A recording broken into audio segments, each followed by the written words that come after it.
JD online पाठशाला पर स्वागत है आप सभी का। आज के इस वीडियो में द्विघात समीकरण को हल करने के बारे में जानेंगे, किस प्रकार से द्विघात समीकरण को हल करते हैं। बेसिक कॉन्सेप्ट के साथ ये द्विघात समीकरण को आज हम हल करेंगे।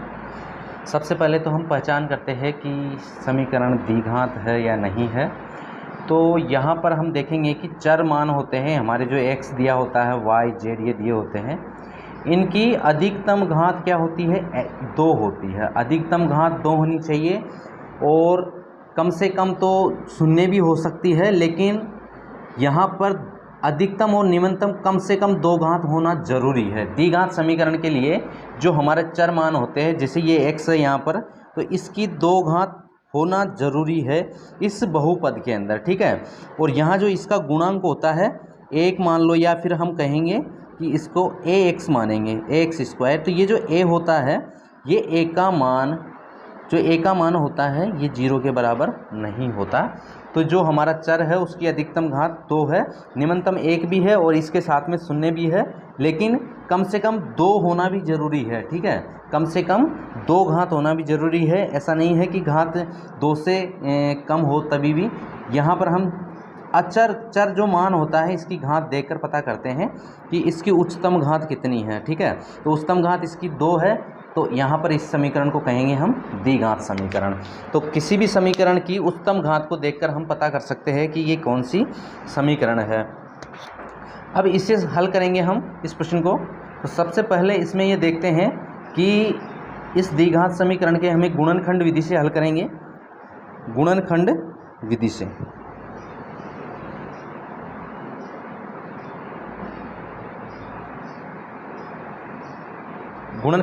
हल करेंगे।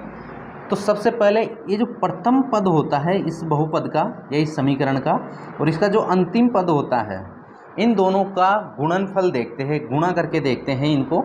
तो हमारा जो पहला प्रथम पद है वह है एक्स स्क्वायर एक्स की घात 2, और अंतिम जो पद है वह -8। तो -8 को हम गुणा करेंगे एक्स की घात 2 से, ठीक है। अब दोनों तरफ चर मान है, चर मान की घात है। तो गुणा में तो क्या होता है, किसी भी चर मान या अचर मान को गुणा करते हैं तो उनकी घात बढ़ती है। अब यहाँ पर x की घात 2 है, तो इस तरफ x की घात कितनी है? तो -8 यहाँ है, गुणा में x की घात 0। और किसी की भी घात 0 होने का मतलब है उसका मान होता है 1, ठीक है। किसी की भी घात 0 होती है उसका मान होता है 1। तो किसी की घात 0 होने पर यहाँ पर x की जगह, x की घात 0 की जगह क्या लिख देंगे हम? x की घात 0 हो गई तो -8, ठीक है, क्योंकि यहाँ 1 होगा और 1 को गुणा करेंगे 8 से, तो 8। उसके बाद में इसको समझो, गुणा x की घात 2 है यहाँ पर। अब इसके गुणा में कोई चर मान या कहें कि पूर्णांक संख्या या परिमेय संख्या कुछ है, तो वह है 1। मात्र क्या है? 1, क्योंकि शून्य नहीं हो सकती। शून्य में हमारा जो ये मान है, ये चर मान, ये शून्य हो जाता है, ठीक है। इसलिए इसकी कम से कम 1 तो गुणांक होता ही है, जिसकी अधिकतम घात 2 होती है ना उसका। तो 1 को एक्स स्क्वायर से गुणा करेंगे तो एक्स स्क्वायर ही आएगा वहाँ पर। तो अब यहाँ पर हम -8 को गुणा करेंगे किससे? x की घात 2 से। अब इस तरफ x की घात 0 है, इस तरफ x की घात 2 है। अब इनको गुणा करेंगे तो क्या होता है कि चर मानों की घात जुड़ जाती है। तो यहाँ चर मानों की घात जुड़ेगी तो x की घात 2 और 0 कितनी हो जाएगी? x की घात 2 ही होगी, ठीक है। और 1 को, जो ये 1 है, इसको गुणा करेंगे 8 से तो कितना आएगा? 8 आएगा, ठीक है, 8। और यहाँ पर प्लस है, यहाँ माइनस है, तो प्लस और माइनस माइनस हो गए। तो यहाँ पर आप देख रहे हो कि जो हमारी समीकरण है उसके प्रथम और अंतिम पद का जो गुणनफल आया है वो आया है -8x स्क्वायर, ठीक है। ये आया है हमारा प्रथम और अंतिम पद का गुणनफल। सबसे पहले तो हम ये कार्य करेंगे, ये पहली स्टेप होगी हमारी।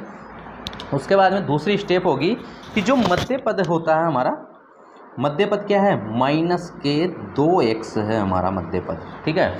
अब 2 गुणनखंड इस तरह से लेंगे हम कि उनका गुणनफल तो क्या होना चाहिए?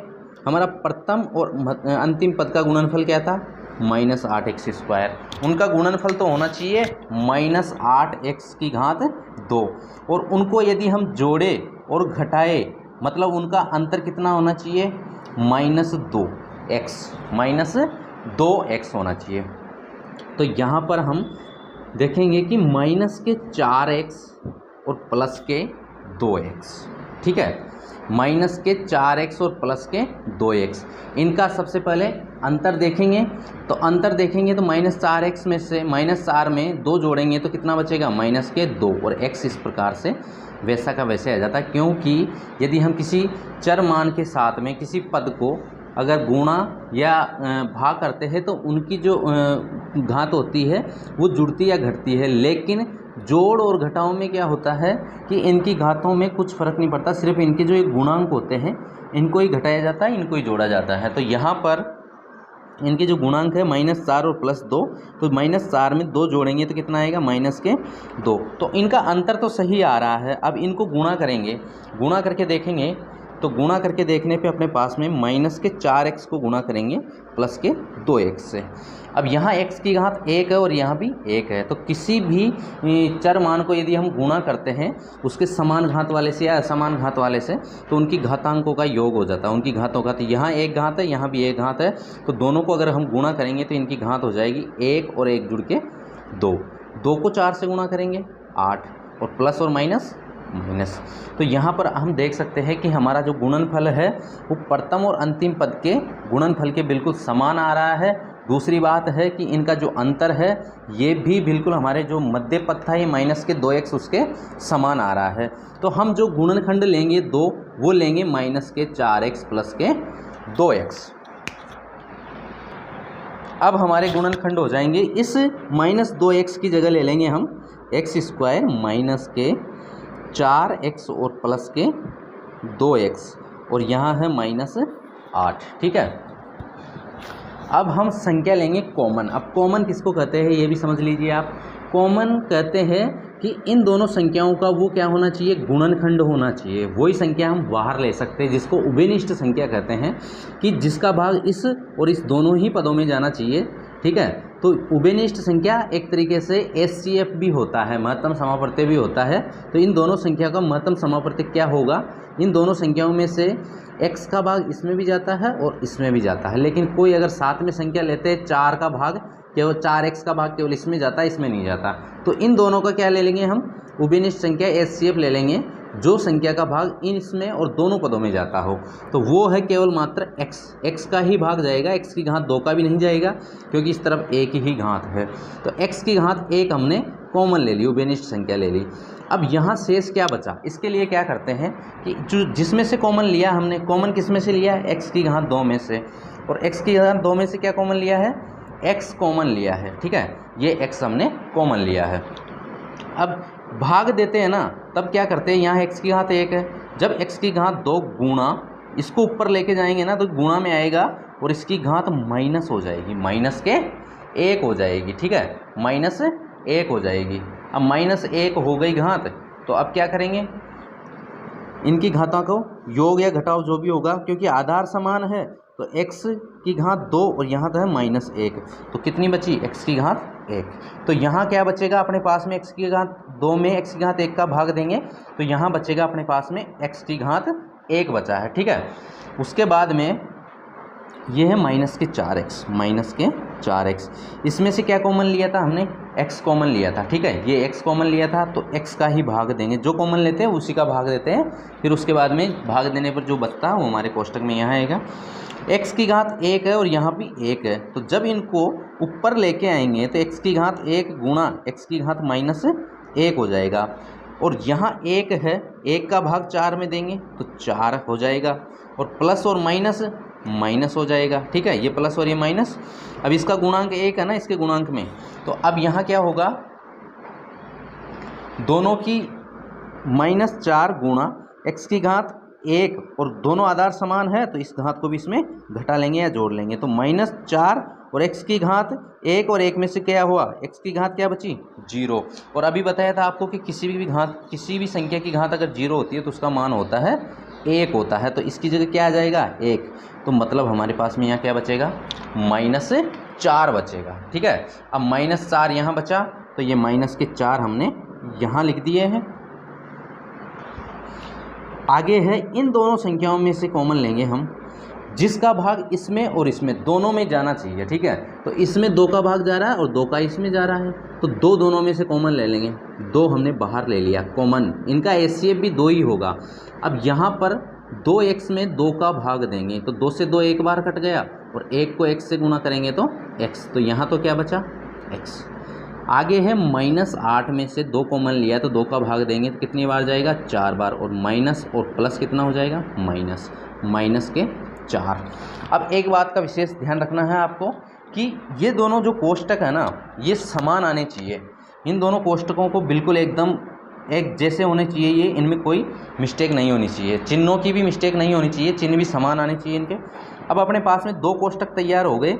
एक तो हो गया x + 2 जो हम इससे और इससे तैयार करें हैं, और एक हो गया x - 4, ठीक है। अब इन कोष्टकों को हम शून्य के बराबर रखेंगे, तो इस x + 2 को हम शून्य के बराबर रखेंगे तो x + 2 = 0, और दूसरा है x - 4 = 0। x + 2 यहाँ से हम पक्षांतरण करेंगे इस 2 का, तो कितना हो जाएगा मान -2, और यहाँ से हम -4 का पक्षांतरण करेंगे तो इस तरफ हो जाएगा धनात्मक में 4, तो x के जो यहाँ पर हो गया 4, ठीक है। अब अपने पास में x के जो मान आए हैं वो -2 और 4 आए हैं, ठीक है। x के जो मान आए -2 और 4 आए हैं। अब इन दोनों में से कोई सा भी एक मान हम, ये हमारे जो द्विघात समीकरण दी गई है x⁻2 - 2x - 8, इसमें रखकर देखते हैं। तो x का मान यहाँ पर आपको बता देते हैं कि x के क्या मान आए हैं अपने पास में। x के मान आए हैं, एक तो आया है -2 और एक आया है 4, ठीक है। अब ये शून्याङ्क है या नहीं इसकी जांच भी करते हैं हम, एक जांच करने का सूत्र के आधार पर और दूसरी जांच करने का तरीका है मान रखकर। तो हम इसमें जो ये शून्याङ्क आए हैं इसके मान आए हैं गुणनखंड से वो रखेंगे। -2 रखेंगे सबसे पहले x की जगह पर, x बराबर -2 रखने पर, यदि -2 रखने पर ये समीकरण शून्य हो जाता है तो ये मतलब ये हमारा सही है बिल्कुल। -2 रखेंगे तो x की जगह -2 की घात 2, -2 x की जगह -2 रखे जाएंगे और -8। -2 और -2 कितने हो जाएंगे, -2 को -2 से गुणा किया तो -2 और -2 हो जाएंगे 4, और माइनस और माइनस प्लस के हो गए 4। यहाँ पर भी 2 और 2 कितने हो जाएंगे 4, और माइनस +4, ठीक है। बचा क्या आगे -8, तो ये 4 प्लस के और ये माइनस के, तो 8 में 8 घटा देंगे तो कितना बचेगा 0। अब 0 प्राप्त होने का मतलब है कि हमारे जो ये शून्याङ्क है ये मान है ये बिल्कुल सही आया है। इसी आधार पर हम इनकी पहचान करते हैं, जांच करते हैं। आज के इस वीडियो में द्विघात समीकरण को गुणनखंड विधि से बिल्कुल बेसिक तरीके से समझाया गया है। और वीडियो पसंद आए तो लाइक कीजिए, शेयर कीजिए और चैनल को सब्सक्राइब कीजिए, और कमेंट बॉक्स में लिखकर बताइए कि इस सवाल से संबंधित कोई आपको जानकारी चाहिए। धन्यवाद।